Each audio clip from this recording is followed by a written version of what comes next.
After baseball gave us a brief respite, we are going to go ahead and go into our All-Saban defense teams, and we want you guys to tell us who is winning the game.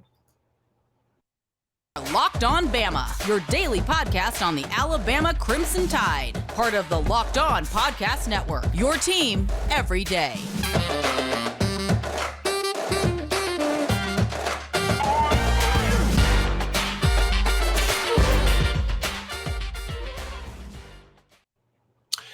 Hey, everybody, and welcome back into Locked On Bama. Luke Robinson, it's me, Jimmy Stein, as him, and we're going to finish our All-Saban team. We've already drafted the offense. I'm going to throw it back up there just because I'm so dead-gum proud of the graphic I made. Thank you for making us your first listen, by the way. There's our All-Saban offense. If you are listening online, which a lot of you are, Team Luke is Tua Tagovailoa, Derrick Henry, Amari Cooper, Julio Jones, Jalen Waddle, and Jerry Jeudy. I'm going 4 wide with Derrick Henry in the backfield. My offensive line is Chance Warmack, Cyrus Quandro, Andre Smith, Barrett Jones, and Landon Dickerson.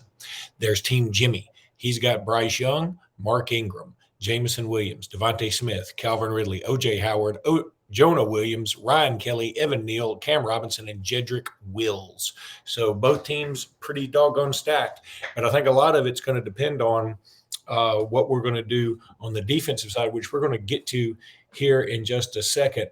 But I'm going to tell you, Locked On Bama now, we are going to be associated with SiriusXM. You're going to be able to get us on your podcast wherever you get SiriusXM podcasts, or we may be a guest on some SiriusXM shows. We're hoping.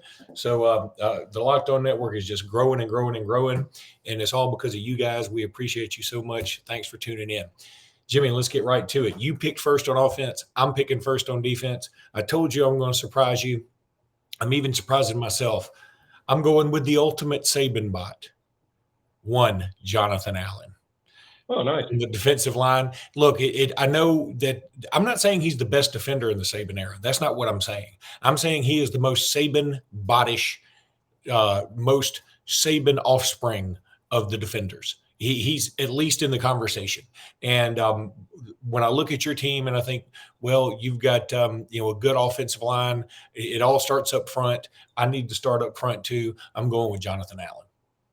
So weird that we're doing this Alabama Defender Saban Draft, and as we're recording this in the background, I have on Good Morning Footballs. I have on every morning my morning shows. I'm working away with Locked On and On 3, and on the show right now as we speak, or as we're recording, is Pat Surtain as a guest in person in the studio. That's what a coincidence as we're discussing this, because he may or may not end up on one of our teams.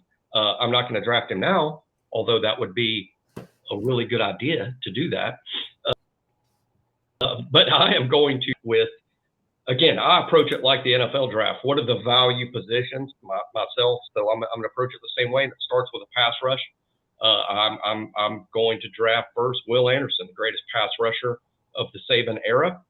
And in addition to him, another high value position is the defensive line. You've already drafted Jonathan Allen, which was a great pick. I'm going to go with a real high draft choice. Had a good NFL career, maybe not what we thought, but he was a super high pick because of how incredible he was at Alabama, and that's Marcel Darius.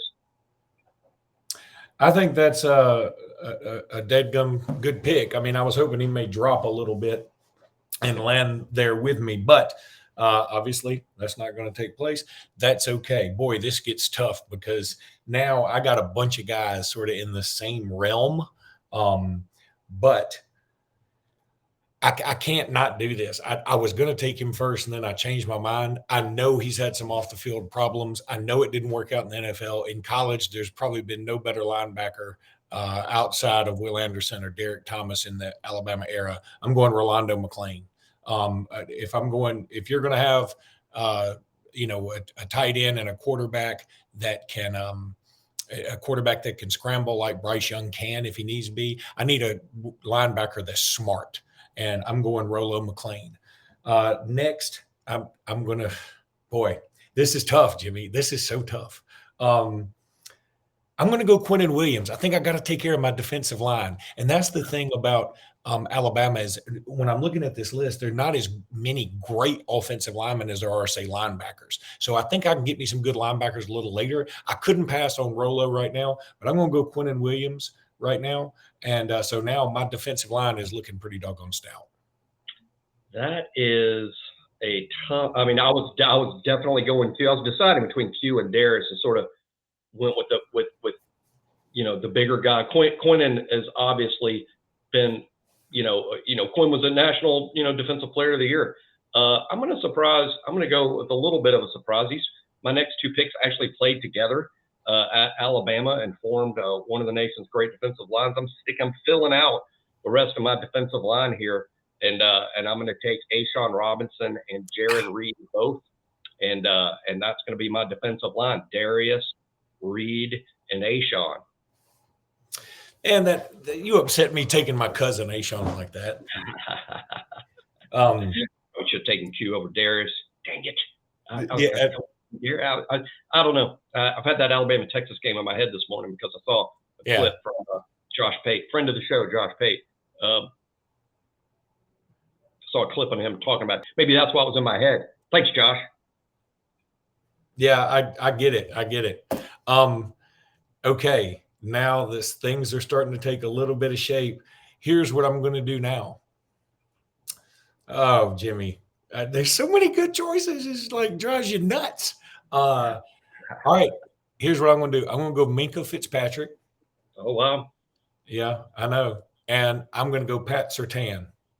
Oh, right there. He's on my TV screen, and you took Surtain. Well, and the reason I did, I think Surtain has proven to be probably the shutdown corner of the Saban era. And he's proven to be that in the NFL too. And then Minkah, just a guy that if he's able to get an interception, he could take it back at any time. He had 3 picks against Arkansas. He had 2 pick sixes against Texas A&M as a freshman, if I remember right. Just an unbelievably talented guy. I hate that it didn't work out in Miami for him, but I'm glad to see him do well in Pittsburgh. He's one of the best defenders in the league. No, he's not the biggest guy in the world, but I don't think it matters because I don't think a lot of people are getting by my front line right now. So I'm going to go Surtain and Minkah. And Jimmy, let's go ahead and let me tell everybody about Built Bar right now before we get too much into this. I'm going to let you got the next 2 picks. But if you're looking for a delicious snack, but you don't want all the sugar and calories, and you need to get the best tasting protein bar ever, that's a Built Bar. You got to go try these things. They're delicious. You can get churro. You can get what are the other ones? Peanut butter brownie, cookies and cream. They got a ton of flavors. You'll find one you like. I promise you. You can get them at Sam's Club. You can get them at Walmart. You can get them on Amazon. You can get them at Built.com. You can get them at Lifetime Fitness. I've seen them everywhere. So go get you a Built Bar. You will love them. They're delicious. Only 130 calories, 4 grams of sugar, and 17 whopping grams of proteins. And there's something about macros. So they used to make me tell you about macros. I guess they finally took it out of the live read because they know I don't know what the heck macros are. But they are covered in 100% real chocolate. And I'm telling you, you will love them. Go check out Built.com or go to Amazon, go to Walmart, go to Sam's Club, go to Lifetime, get you a Built Bar. You will love them. On the next episode, we are going to we may continue talking about this a little bit. We're probably going to dive back into recruiting. And you know what? Hopefully we'll have some clarity on the transfer portal overall in the SEC. So we'll talk about that. Tell you something else I want to get into pretty soon is what are we going to do about the scheduling? I'm hoping the SEC is going to put out something about scheduling relatively soon. I have news about that. I'll go for it. I have news about news. I think it was almost, it certainly wasn't well publicized. And boy, I know Greg, talk about having a terrible week, Greg Byrne. Early this week, all of the athletic directors of the SEC, the ADs, met in Rosemary Beach on 38. And the athletic directors formulated not so much, I don't think there was a vote, but I believe they wanted to put things in place to where when the SEC meetings take place in Destin, right down the road from 38, when the SEC meetings take place in Sandestin, they want to settle. They want to get it settled at these meetings. So they kind of laid the groundwork for, hey, this is how we're going to do it. Talk to your people. We want to vote. We want this done, and everybody agreed to that. So in terms of whether it's going to be, and it looks like it's going to be either the 9-game schedule with 3 permanent opponents and 6 rotating, or an 8-game schedule with 1 permanent opponent and 7 rotating. And the concern right now, or not the concern, in terms of the way it looked recently, literally half the league won at 8, half the league won at 9. And that what's consensus and not it being split to that degree. So that's what's going on with it. All right, what's your next 2 picks, Jimmy? C.J. Mosley, I think, excellent combination of great player at Alabama and also just a fantastic player in the NFL for the New York Football Jets. And in addition to that, let's go with a cornerback, to my knowledge, the highest paid cornerback in all of the NFL, Marlon Humphrey. Oh, that's a good one. That's a good one right there. And you needed a cornerback for this team. I'm going to tell you, you better get you some more cornerbacks. You know I'm going 4 wide, baby. That's a great point. Okay. I got to mark off some of these. All right, here I'm very happy that you didn't do what I thought you were going to do. I've got to mark off some of these guys that are gone. All right, I'm going to take Reuben Foster. I thought you might. A thumper, because here's what I'm going to do. Everybody's worried about Bryce Young's size, and you got Bryce Young on your team. If Reuben Foster ever gets to lay a lick on Bryce Young, he will explode into confetti. And also, for all of Reuben's problems early on at his career where it didn't look like he was catching on, man, he became a dude later on. He really became a dude. All right, now I'm having some – now I know what I'm going to do. I know what I'm going to do, Jimmy. I'm going to take Eddie Jackson. My defensive backfield is going to be explosive. I'm talking about Eddie Jackson. When you think Eddie Jackson, to me, or Minkah, I think about guys who, when they touch the ball on defense, they're going to score. Eddie Jackson, when he returns punts, he scored one against Ole Miss, scored one against Tennessee famously. He probably had another one in there I'm not remembering. I know he had a pick 6 against Georgia. He had like several pick 6s. I had one against some soup can team we did. I remember that pretty well. So yeah, I'm going to go Eddie Jackson, a guy who probably doesn't get nearly the love he should under his time at Alabama. I mean, but he's up there if you ask me. So I've got 1, 2, 3, 4, 5, 6, 7 guys. I got 4 more to go. You've got 1, 2, 3, 4, 5, 6 guys. You got 5 more to go. All right, Jimmy, make it happen. This is going to be fun. This is going to be the controversial pick and maybe initially a head scratcher, and maybe this could cost me the contest, but I just feel this strongly about it. I am taking another cornerback because you do have 4 wides, and I'm going to go with who I think is a top 10 pick in the NFL draft at cornerback, Kool-Aid McKinstry. Oh, I thought I was going to sneak it by you. A current player, Kool-Aid McKinstry. And I think, ultimately, he doesn't have the NFL pedigree the other guys have yet. But again, I believe he's going to be a top 10 pick in the NFL draft. And so very few guys on the list, on my list or your list, are literal top 10 picks. But I think Kool-Aid is going to be among them. So there's no reason not to take him. And I need, I'm going to have 3 corners. I need 2 corners, and my nickelback's going to be a corner, and Kool-Aid's one there. But I'm actually going to go safety here for the super controversial pick.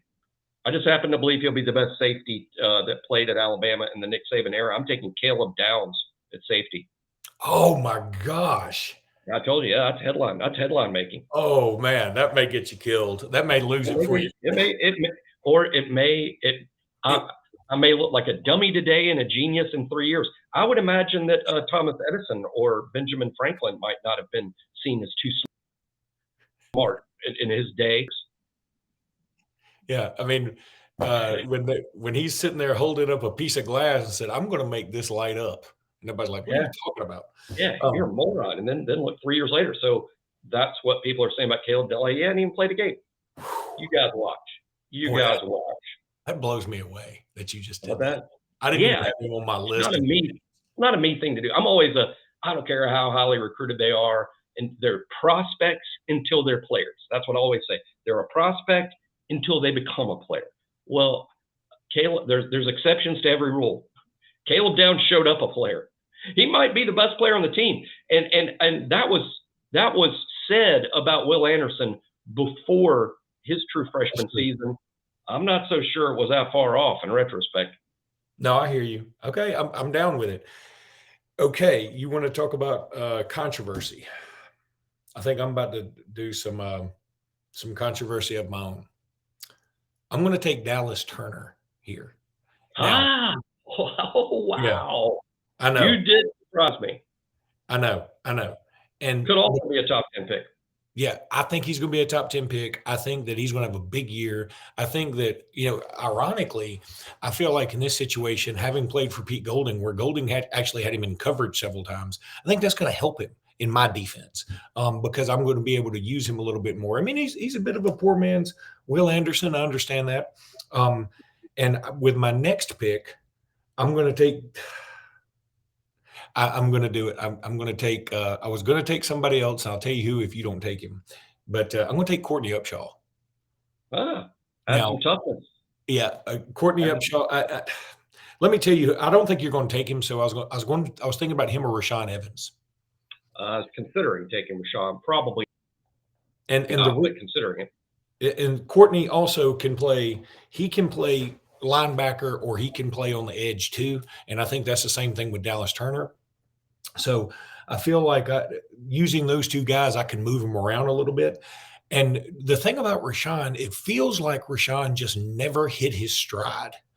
He had some brilliant moments, but there were also times when it felt like he never really just got over the hump to be super great. I mean, he was great, and Courtney Upshaw, man, I'm giving him bonus points if only for that fumble recovery against Texas late in the game. So, yeah, I'm going Courtney Upshaw. I am going to counter with a versatile linebacker, much like you just described, a guy that can play inside or outside. Not sure where I'm going to line him up just yet. Let's see how my team finishes up. But Mr. Inside, Mr. Outside, Dante Hightower. Take him. And I need another cornerback to go with Marlon Humphrey and Kool-Aid and Caleb Downs. I actually need two. But I'm going to take Dre Kirkpatrick as my third corner, who maybe didn't have a spectacular NFL career, but he did play in the league several years, and he was a first-round pick and a really good player at Alabama. That's interesting, and I'm not going to take him out. I shouldn't say anybody else's name. In fact, here's what we're going to do: we're going to take a break. And when we come back, we're going to go over. I got 2 picks left. You got 1 pick left, and we're going to discuss them the way these things wound up. So we're going to take a break. We'll be right back, and we're back. Okay, boy, I guess I could take Rashaan Evans now if I wanted to, but I don't need him now. All right, here's what I think I got to do. I got to take Mark Barron. Barron. I just, boy, he was so good. Now, I think my defensive line is okay. I really do. But boy, if I want to switch it up, this is tough. I mean, people don't know we're sitting here literally doing this on the fly. Mm-hmm. I kind of want to take Terrence Cody. I don't think I'm gonna. I won't stop you. I know you won't stop me. Ida might stop you. I'm not. Jimmy, I'm going to take Landon Collins. I'm going to take Landon Collins. All right, so that gives me, my defensive backfield is pretty disgusting. We'll talk about it here in a second. But I got Mark Barron, Landon Collins, Pat Surtain, and Minkah Fitzpatrick. And who else did I say? And Eddie Jackson. I'm going nickel, which I'm fine with. Going nickel my nickel guys, all outside of Minkah, they'll lay the lumber to you. So, I feel pretty good about it. All right, that's my defense. What you got? You got 1 pick left. Yeah, and I need a defensive back to finish my 5-man defensive backfield. Only have 1 safety with Caleb Downs. I'm going to play Caleb a little bit in the box, so I need a high free safety, and I'm going to go with Clinton Dix to finish my team and be my high safety. He's going to be back there intercepting Tua's passes to those 4 wides And it's funny that we both went nickel, but hey, Alabama aligns in nickel about 75% of all snaps, so it only makes sense that we would both align our nickel defenses thusly. You needed to go 50-cent piece. You didn't need to go nickel or Yeah, dime. might have been dime. Yeah. Alabama won. The other team lines up with 4 wides, but I feel pretty good about my cover guys back there. I'm going to play man. I'm going to be in cover 1. I'm going to be man coverage. My 3 corners on your receiver. I do have a safety. Caleb Downs is going to cover the slot, and I got Ha as a single high safety. All right. So to wrap up, my defense on the defensive line, I got Jonathan Allen, Quinnen Williams. On the edge, I'm going to put Dallas Turner and Courtney Upshaw on either side. Then I'm going to have Rolando McClain and Reuben Foster in the middle. I'm going to have Mark Barron, Landon Collins, Eddie Jackson, Pat Surtain, and Minkah Fitzpatrick. If you complete a pass against this bunch, I will shake your hand. Well, funny that you have you have nickel rabbits. Yep, nickel rabbits, because you have 2 outside pass rushers, the nickel, and just 2 true defensive linemen. And Alabama played a ton of that last year. I'm going to be more traditional with a 3-man front and 1 outside linebacker, and Will Anderson, and then my 2 off-ball linebackers, C.J. Mosley and Dante Hightower. And again, pretty happy with my secondary with Marlon Humphrey, Kool-Aid, and Dre Kirkpatrick as my 3 corners. I guess we'll go. I got to put one of them at nickel corner. I'm going to use Marlon Humphrey there. So I'm going to have Dre outside, Kool-Aid outside, and Marlon Humphrey as my nickel corner. And he's going to blitz some. I don't want to give away the game plan, but he'll blitz some from that nickel corner spot. Hopefully I can put a graphic up at some point to illustrate this. But here's some of the guys we didn't pick. Reggie Ragland. Thought about it. Rashawn Evans, Xavier McKinney, Brian Branch, Ronnie Harrison, D. Milner, Terrence Cody, Rashad Johnson. I mean, that's a boatload of good dudes right there. I mean, if somebody said, okay, you got that team. Kareem Jackson. Oh, he's still in the NFL. He's still in the NFL. He's 57 years old. And still covering people like a blanket. I mean, he's just doing a great job. So, man, this was a lot of fun. You know, somebody said, okay, and I think this is fair. I'll let you pick the defensive coordinator first or the offensive coordinator first, and I'll pick the other one because somebody said y'all need to have. It depends on your coordinators. You know, so people can get in more final shots at Bill O'Brien and Pete Golding. Yeah, please take Pete Golding. But if I'm picking a defensive coordinator first, I think the best defensive coordinator out there is Pruitt. Okay, that's fine. All right, now I'll pick Kirby Smart. Sure. And now you pick offense. Now I'll pick offense. But I think there's only 2 choices here, and I don't know what to do. But I'm gonna with my team. I'm taking Lane Kiffin. Good. I wouldn't have taken Lane. I wouldn't. I'm not messing up my locker room. I'm gonna take Sark. Yeah, that's not bad. Okay, so you got Sark and Pruitt. I've got Lane and Kirby. I got 2 SEC coaches right now. Where you got one SEC coach. Yeah, and you've got one scandal-plagued coach. I do, but I took him. Hey, there ain't no show causes in Luke and Jimmy world. Well, there ain't no sleeping with the trustees' daughters. Maybe it would be more fun if there were. But anyway, all right, that's going to do it. I'm going to try and put a graphic up before I get this video out. Hopefully I can do that. I don't know that I can do that. I'm going to try to do that. But yeah, so hopefully you've been able to listen to this. We will put the information out there again. We'll probably go over. I want some people out there in the comments to say why they think which team would win. Okay. If you could do that, then maybe we can spend a whole show just talking about, like, in this dream scenario, what would happen.